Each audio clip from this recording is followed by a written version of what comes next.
Presidente, pastor Ademar, louvar a Deus pela vida do pastor Paulo, que o Senhor Deus continue abençoando, e também agradecer a Deus pela vida do ministério aqui, corpo de obreiros, que aqui estão a serviço da igreja. Que Deus abençoe a todos. Faço menção também no nome do pastor Gilson e o LL, que nos suportaram nesses dias e tem nos hospedado aqui com muita amabilidade, com muito carinho. Que Deus nos abençoe.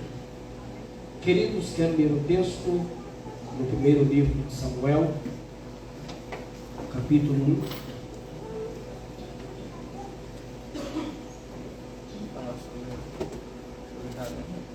No verso 17.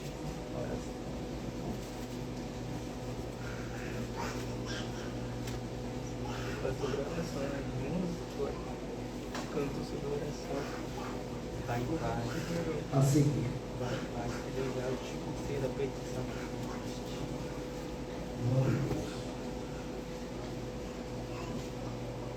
Primeiro livro de Samuel, capítulo 1, do versículo 17. Vamos ler até o versículo de número 20.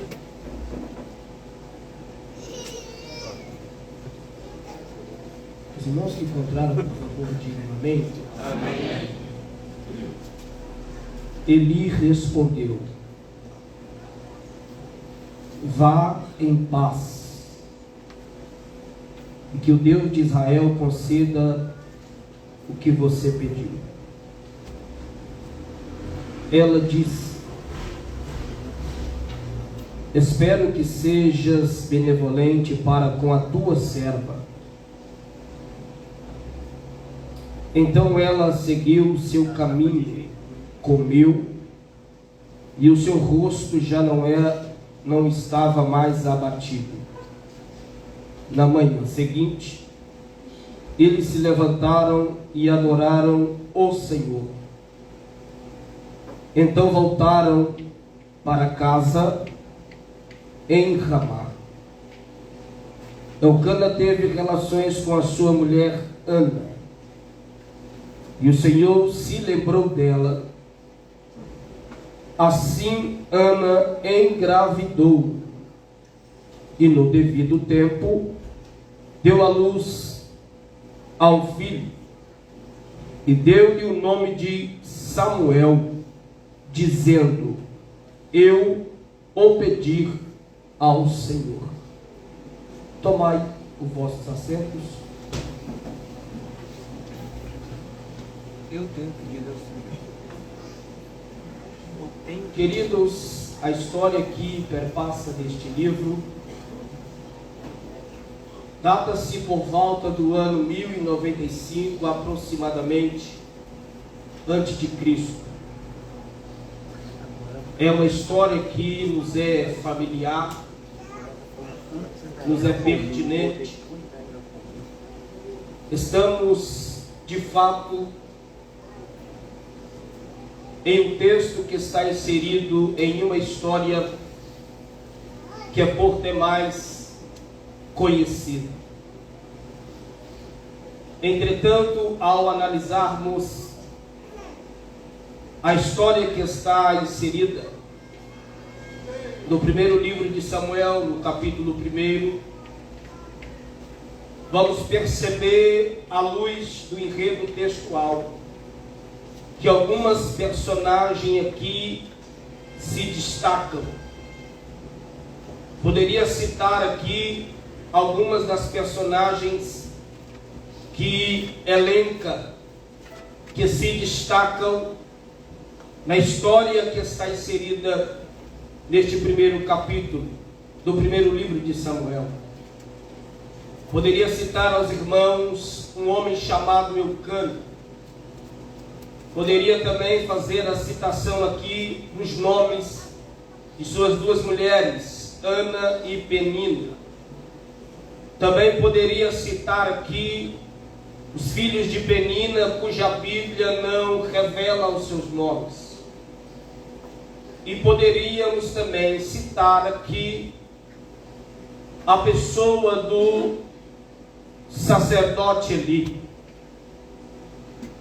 Todos esses personagens fazem parte da estrutura histórica que está revelada aqui no livro que ora acabamos de ler. Porém, estarei aqui destacando apenas uma personagem, que é Ana. A figura de Ana é uma figura emblemática em todo o contexto bíblico e dentro da historicidade bíblica. Quando olhamos para Ana, vamos perceber a figura de alguém que passou por um período de muita humilhação, de muitas lágrimas, de muitas vicissitudes, angústias, tristezas, abatimento de alma. Mas, em contrapartida, vamos perceber aqui uma mulher que é um exemplo, uma figura de alguém que manteve viva a esperança em Deus, alguém que preferiu caminhar pelo viés da fé, da adoração e da oração. Ana é a figura de alguém que, mesmo vivendo uma crise muito grande, ela decidiu mergulhar em Deus, esperar em Deus, debruçar-se no altar da oração, a fim de que pudesse vivenciar, experienciar o milagre da parte de Deus.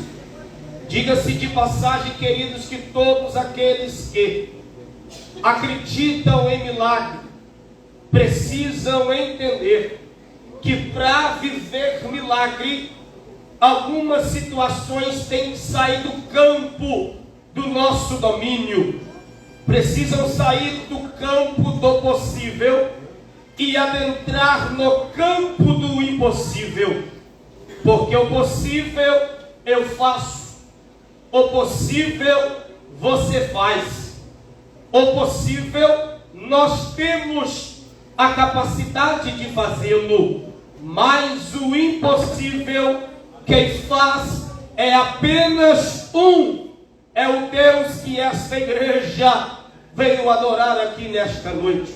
É Deus. Vamos caminhar aqui.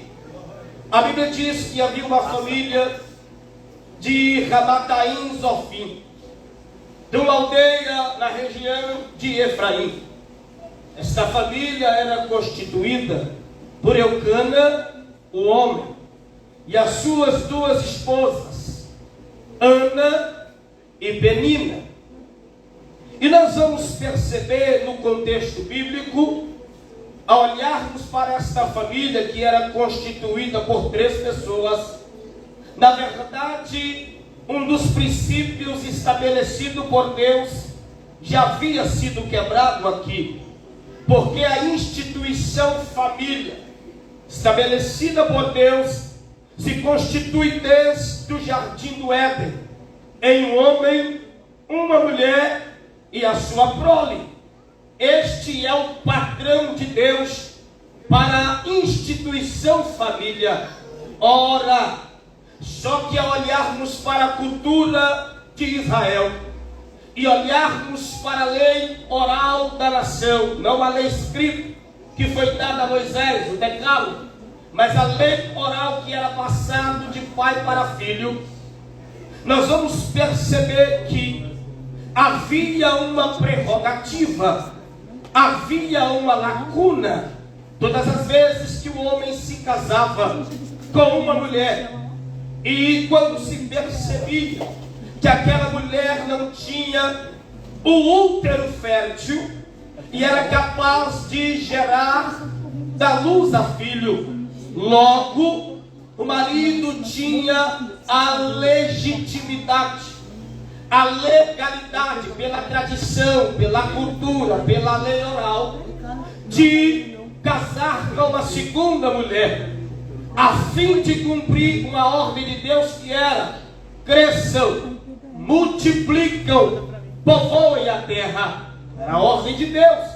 Só que quando a mulher é estéril, o marido contraía um segundo matrimônio, mas ela não era vontade de Deus, isso não era plano divino, era uma brecha na cultura, na tradição judaica.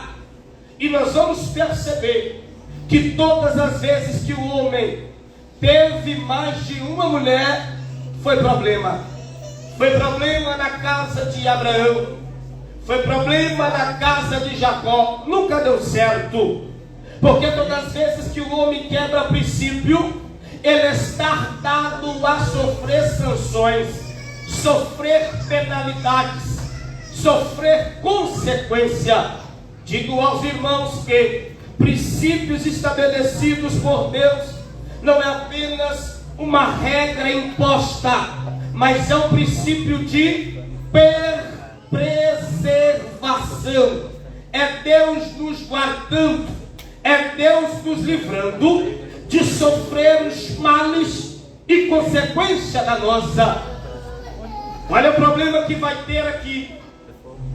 Quem está me ouvindo diz amém. Amém. Olha o problema que vai haver aqui. Estudiosos concordam em comum do pensamento que a primeira esposa, a esposa legítima de Eucana aqui, é Ana. Só que a Bíblia vai dizer que Deus fechou a madre de Ana. E isso me intriga, isso mexe com a minha cabeça.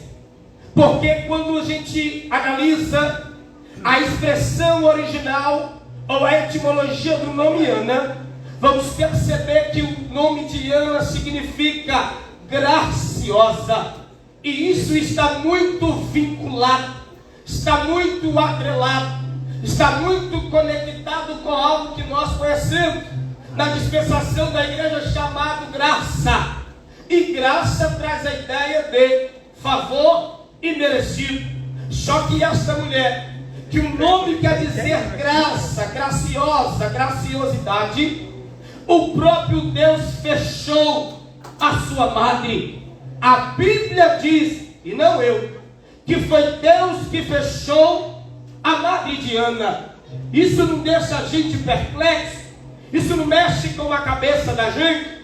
Uma mulher que basicamente já havia sido alcançada pela graça de Deus, mas o próprio Deus vai e fecha a sua madre. Ele fecha a porta, ele fecha o útero dela, ele torna o útero de Ana improdutivo por um período de tempo. Olha para cá, eu quero aplicar isso aqui ao coração de alguém que talvez não está gerando, não está produzindo, as coisas não estão saindo conforme você planejou, conforme você esperou, conforme você rabiscou, conforme você estruturou. Aí alguém está dizendo assim, mas como é que pode? Não é escolhido, não está debaixo da graça, não prega sobre o favor de Deus, não prega sobre a bondade, a longanimidade, a benignidade, a graça de Deus. Por que é que a porta está fechada? Por que é que não está produzindo? Por que é que não está frutificando? Eu venho aqui liberando esse altar santo da palavra de Deus. O fato de você não estar produzindo agora, isto não tem o poder de anular a graça de Deus sobre nós. Olha para cá, a porta está fechada, mas nós estamos debaixo da graça. Pode estar tudo dando errado, mas nós estamos debaixo da graça. As coisas não podem estar saindo do nosso jeito, mas a gente está debaixo da graça. Aqueles que estão debaixo da graça, que levante a mão e diga amém. Glória a Deus. Para piorar, a Bíblia diz que Penina, ela dava filhos a Eucana de ano em ano. Quando eles saíam de Ramataim Zofim para subir para Siló, aonde Josué havia estabelecido o tabernáculo, que foi construído durante a peregrinação no deserto de 40 anos. É você apenas ler Josué capítulo 18. O tabernáculo foi montado em Siló. Siló passou a ser um local de culto, passou a ser a geografia da adoração.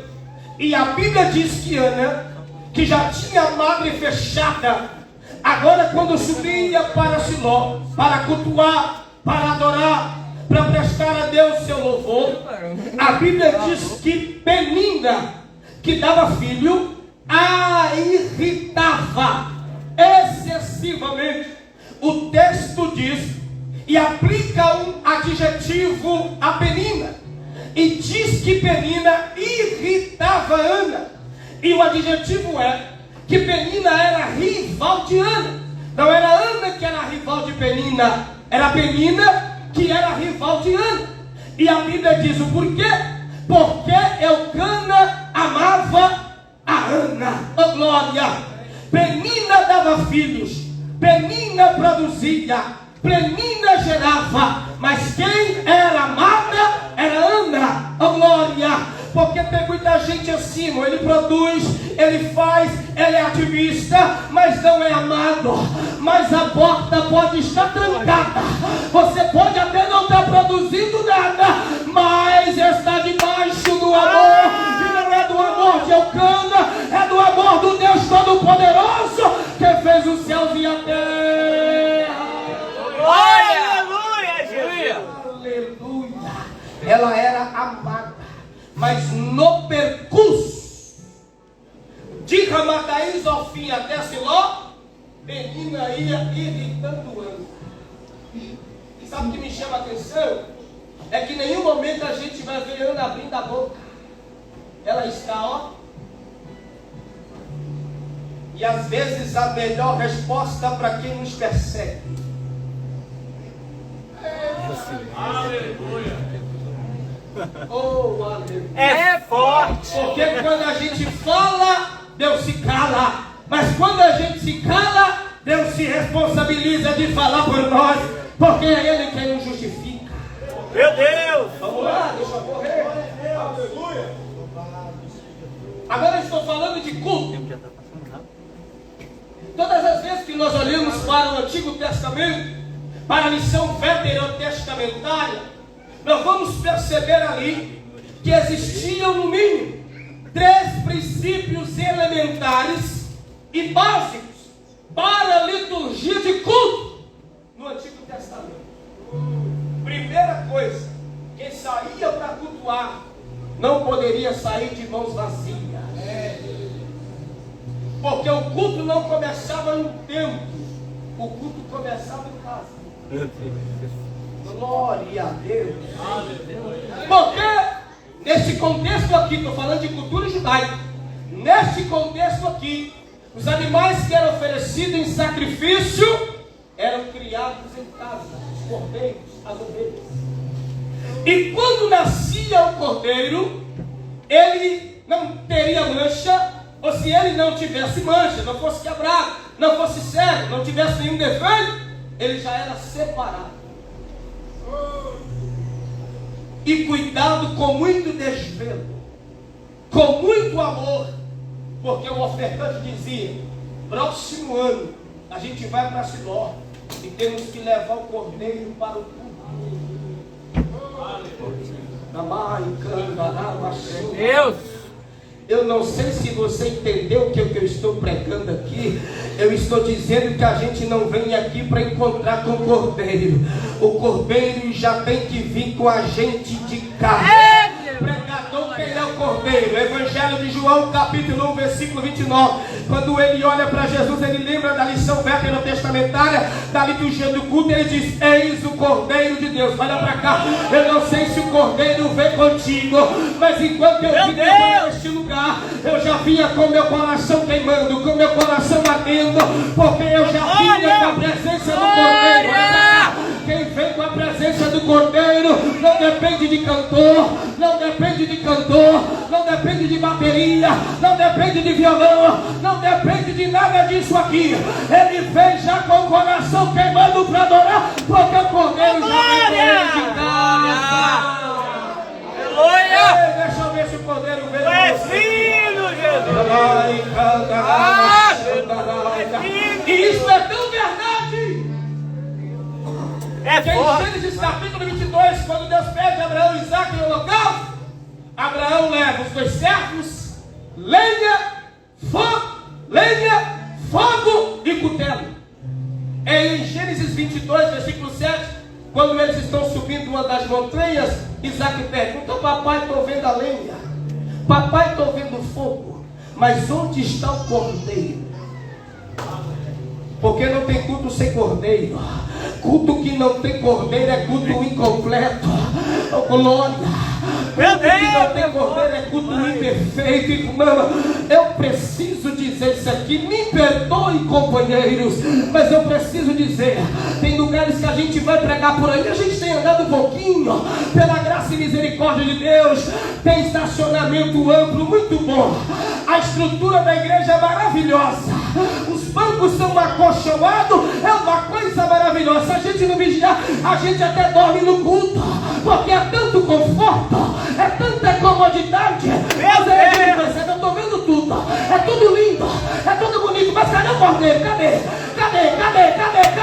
Mas eu me alegro nesta noite, porque eu já senti a presença do cordeiro. Só que eu já senti, levanta a mão e glorifica Jesus, o cordeiro de Deus. Aleluia! Bendito é o cordeiro! Aí levava o cordeiro, quando chegava lá, mostrava o cordeiro para o sacerdote ia examinar o cordeiro. Porque no altar não poderia oferecer qualquer coisa. Ele que amava a chama. Fala, Jesus! Meu Deus, É forte! tem que terminar isso aqui. Primeiro elemento que não poderia faltar: cordeiro. Segundo, altar. Primeira pessoa na Bíblia a edificar o altar foi Noé, pós-dilúvio. Gênesis 8:20. O homem que mais edificou o altar na Bíblia é Abraão, o patriarca. Abraão sabia o que era Bíblia. Elias no alto do Carmelo, a primeira preocupação dele: vou restaurar o altar que está quebrado. Porque se o altar estiver quebrado, não tem culto. E o altar que pode se aplicar na nossa vida. Verdade. Josué capítulo 22, versículo 10.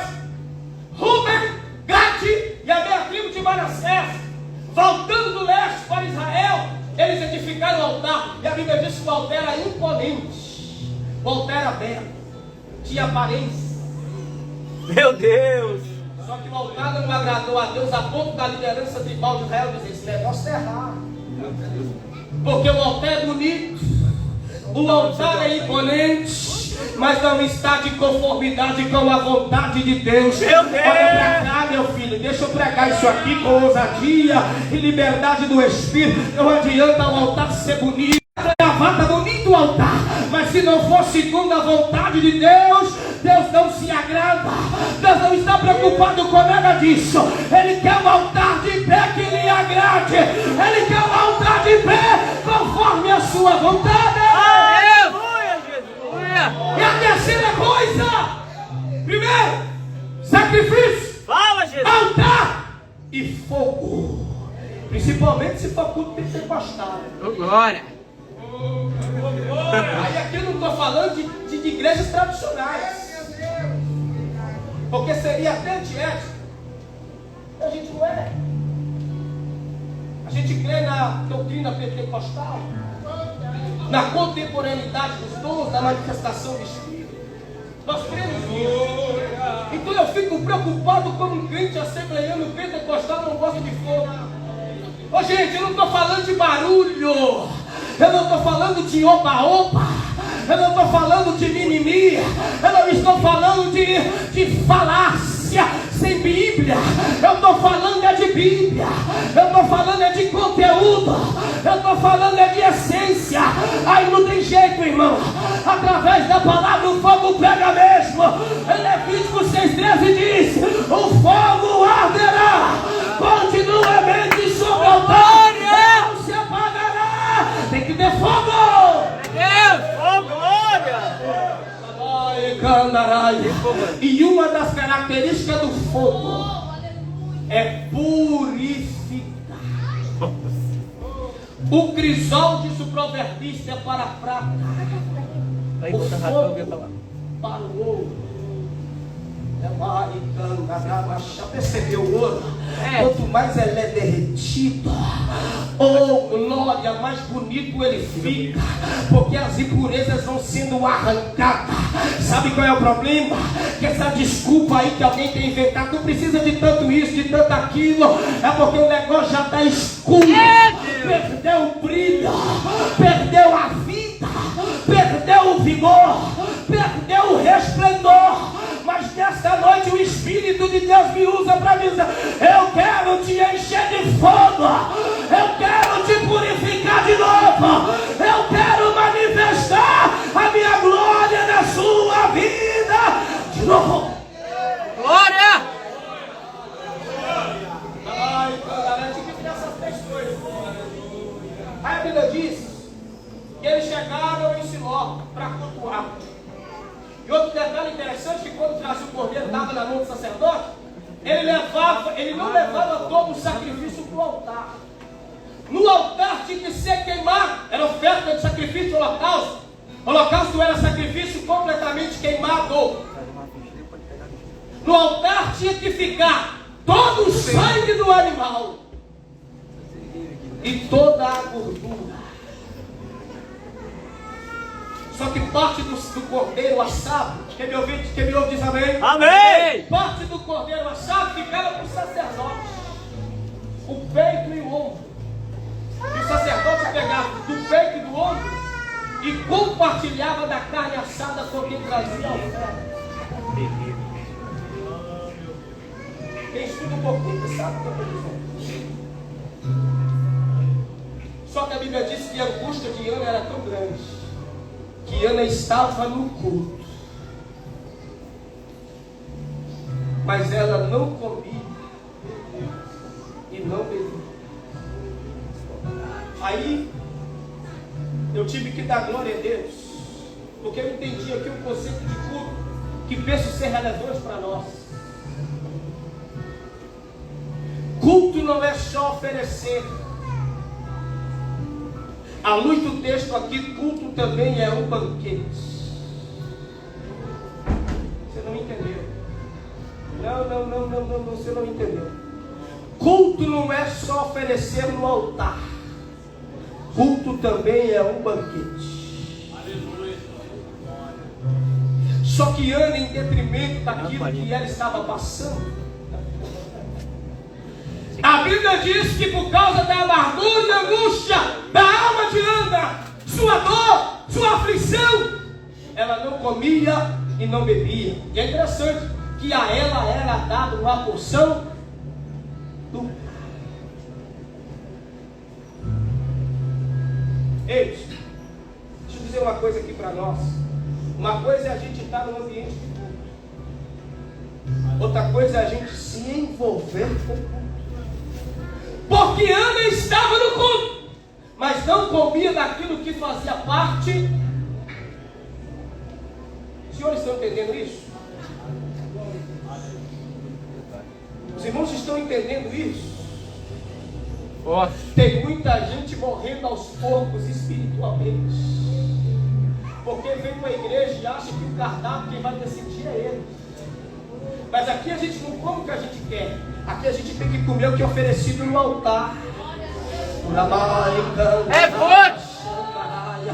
Aqui a gente assenta na mesa, Deus coloca a mesa, Deus traz o garçom e diz assim: a comida foi preparada na minha cozinha, é isso aqui que você precisa comer, ou você come ou você morre. Nessa noite Deus me trouxe aqui como garçom para dizer que a mesa está posta para você aqui. Anda, coma e beba, beba e coma. Aí eu me lembro de Elias, quando o anjo trouxe pão cozido na brasa e eu tive de água para ele comer, quando ele estava debaixo de um pé de zinco pedindo a morte por causa da ameaça de Jezabel. Após matar os profetas de Baal. Eu preguei isso lá na igreja do pastor Gis, eu disse lá, aonde ele pastoreou, que a Bíblia diz que o pão era cozido, não era assado. Porque quando se assa alguma coisa, o efeito é de fora para dentro. Mas quando se cozinha, o efeito é de dentro. E o céu não trabalha de fora para dentro. O céu trabalha de dentro para fora. Aqui o pão não é assado, aqui o pão é cozido. É cozido, mas Deus disse: Elias, levanta, come e bebe, porque com a comida desse dia você vai caminhar 40 dias e 40 noites. Levanta a mão aí e coma do pão que Deus está te servindo nesta noite. Recebe essa palavra e se alimenta. Glória! Eu não comi, eu encerro aqui. Estava triste? Marido diz: eu que sou melhor do que 10 filhos. Só que a Bíblia diz que certo dia ela chega, esse dia aqui.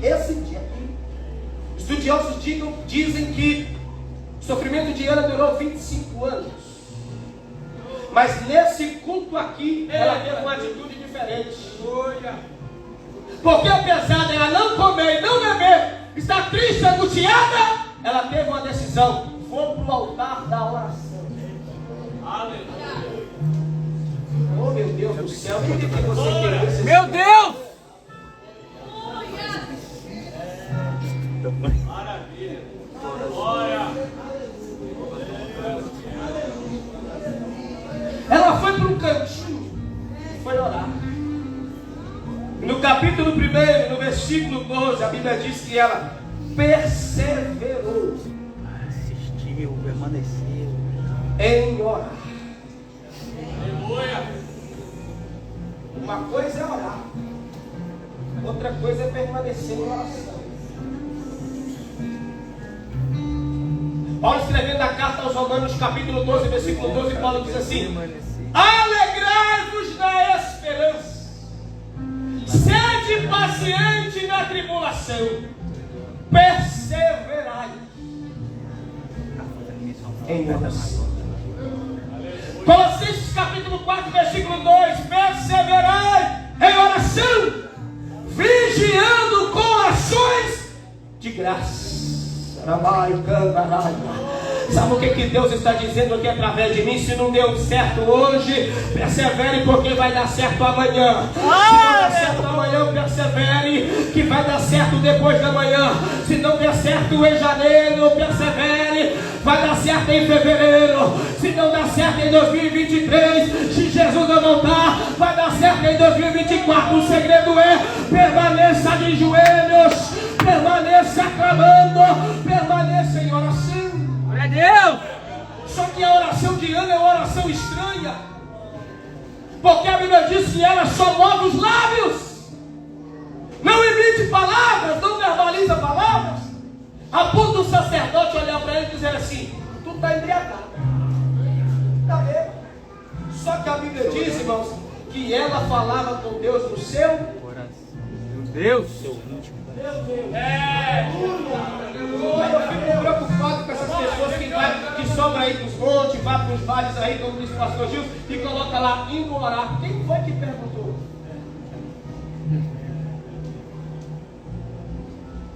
Oração é segredos com Deus. É por isso que Mateus 6,6 diz: entra para o teu, ora o teu Pai hein? E aquele que tiver no secreto te responderá publicamente. Olha para cá. A oração é no secreto, mas a recompensa. É por isso que crente que ora não precisa de sair batendo a boca falando que ora. Ah, que eu oro 6 horas. Ah, que eu oro 12 horas. Eu passo o dia inteiro orando. Aí teve outro dia que a gente foi ouvir pregar. Ele disse que ele dorme orando. Eu falei, eita, esse cabra é crente mesmo. Ele dorme orando. Eu queria isso, irmão. Ia ser bom demais, não seria? Tá roncando, babando e falando que tá orando. Olha pra cá. Ninguém precisa saber. Se você tem joelho no chão, o céu se move. O céu se abre. A resposta vem. Aleluia. Glória! Aí depois que ela conversa com o sacerdote, eu estou derramando a minha alma. E derramar quer dizer colocar o que está dentro para fora. Irmão, tem gente morrendo de enfermidades psicossomáticas, depressão, crise de ansiedade, crise do pânico. Estão morrendo aos poucos, sabe por quê? Porque não se derramam. É por isso que é difícil um crente ir no psicólogo. Porque quando você vai no psicólogo, você enche a mão do cabra de dinheiro só para ele te ouvir. Isso Deus faz de graça. Sabe o que Deus está dizendo aqui nesta noite? Eu não sei como você chegou. Talvez chegou com a alma abatida, com a alma aflita, com a alma sangrando, com a alma amargurada. Ei, anda, larga tudo no altar aqui. Derrama tudo isso diante de Deus nesta noite. Joga para fora. Coloca diante de Deus. Glória! Aleluia!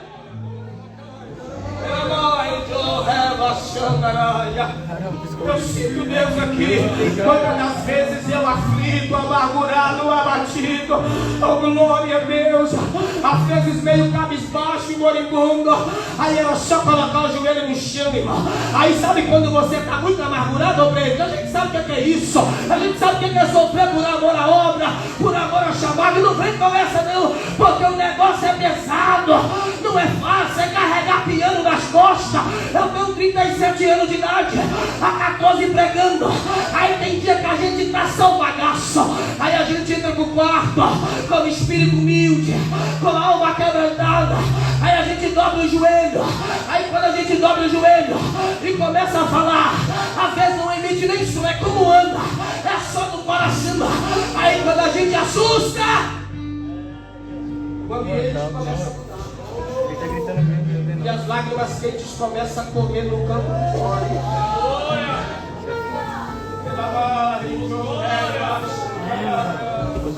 Aí quando o Satanás olhava e dizia, agora eu acabei com ele, olha lá, coitado, não levanta mais, olha lá, esse aí acabou, aqui em Jade, manda preparar a lápide. Aí quando a gente se levanta na oração, oh glória, aí ele tem que olhar e dizer, como é que pode? Como é que levantou de novo? Sabe por quê? Porque a oração em segredo ainda é perfeita, ainda tem poder, Deus ainda ouve. Glória! Será que eu estou pregando para alguém que está aqui, gente? Será que você veio para o culto hoje? Ô, glória! Aí o sacerdote olha para ele e diz assim, depois de tudo isso, o sacerdote diz, vai em paz. Pode voltar de paz para cá. E que o Deus de Israel te conceda a petição que ele fez. A Bíblia diz que rapidamente Ana e Eucana, a família se levantou, Ana comeu, bebeu, está escrito. Deus é terrível. Voltaram para sua casa em Ramá, Ramataim, Zofim, região de Efraim, e a Bíblia diz que Eucana e Ana se relacionaram. Aí aqui eu vou conjecturar sem querer exegese, sempre eu estou pregando para pessoas aqui que são biblistas. A mesma chave, estou conjecturando, que Deus pegou para fechar a madre de Ana. Aleluia. Após tudo isso, ele pega a mesma chave. Aleluia. Glória. E ele vai lá na madre de Ana e ó, o tempo chega. Glória a Deus. Glória! Aleluia! Aí a Bíblia diz que Ana engravidou. Eu vou encerrar. Quando Ana engravidou, ela colocou o nome do menino de Samuel, que quer dizer pedido a Deus. Olha que coisa linda. A mulher que era estéril, e esterilidade naquela época era vista como maldição. Uma mulher estéril era chamada de maldita. Agora Ana, imagina Ana com Samuel no colo, andando em Israel. Aquilo era uma mensagem subliminar. Quando ela batiu os olhos na criança, batiu os olhos do menino na mão de Ana e dizia: como é que pode? Que negócio é esse? Como é que isso aconteceu? Aí a mensagem era: Ana orou e Deus respondeu. Samuel, pedindo a Deus, orado, buscado no joelho. Oh glória! Deixa eu dizer uma coisa aqui. Oh, aleluia! Eu encerro no capítulo 2. Porque no capítulo 2 a Ana, que estava amargurada, triste, perseguida, abatida no capítulo 1, no capítulo 2 ela escreve um cântico. É forte! E ela diz assim: Deus é quem abaixa, Deus é quem levanta. Ele tira o homem do monturo e faz assentar entre os príncipes do teu povo. Até aquela que era estéril deu à luz a 7 filhos. Olha pra cá, eu sinto Deus aqui nesta noite. Glória! Não se escandaliza não, meu irmão. Não se escandaliza comigo não. Oh, glória! Veja o que é que Ana está dizendo. Eu não tive apenas Samuel. Atrás de Samuel veio mais 6. Samuel foi só a porta que ele abriu. Olha pra cá, porque a Bíblia diz em Efésios capítulo 3 versículo 20 que Deus é poderoso para fazer infinitamente mais daquilo que pedimos e pensamos. Glória! Ele faz. Oh, glória! Ele faz. Quem acredita que ele faz aí, se coloca de pé. Eu quero orar com você.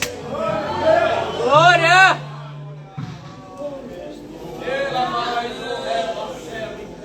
Aleluia. Aleluia! Glória!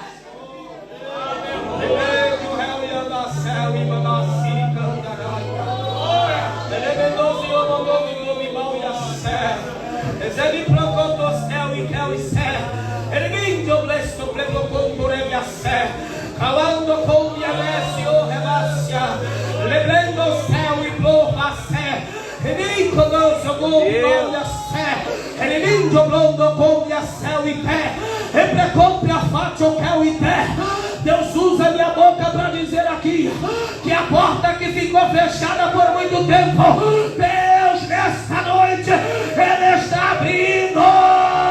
Só quem crê, só quem crê, só quem crê. A igreja viva que crê. Glorifique a Glória a Deus! Pai, nós te louvamos. Senhor, nós te glorificamos. Lindo Jesus! Porque o Deus de Ana é o Deus desta igreja. Nós cremos que ao Senhor pertence o querer e o efetuar. O Senhor diz: antes que houvesse dia, eu sou. E não é quem possa fazer escapar das minhas mãos. Operando eu.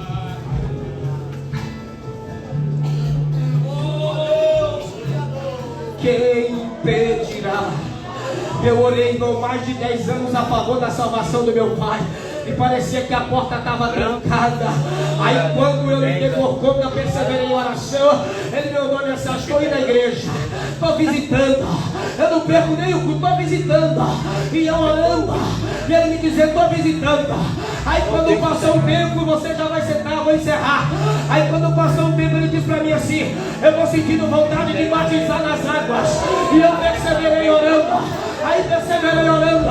Aí quando eu assustei, ele mandou a foto e o vídeo dele passando pelas águas. E eu perseverei, eu continuei. Aí quando foi hoje, ele me mandou uma mensagem dizendo: o pastor me deu oportunidade para dirigir o culto. Aí meu coração não aguentou. Porque quem persevera em oração, o milagre vem. A resposta chega e Deus faz.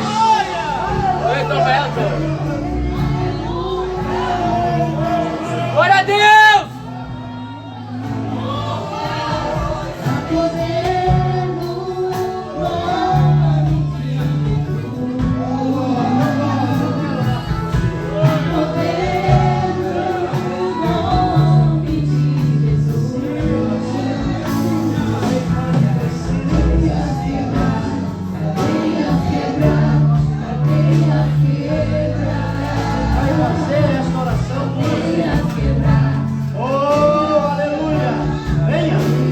Pode vir à frente, irmão. Receber a oração.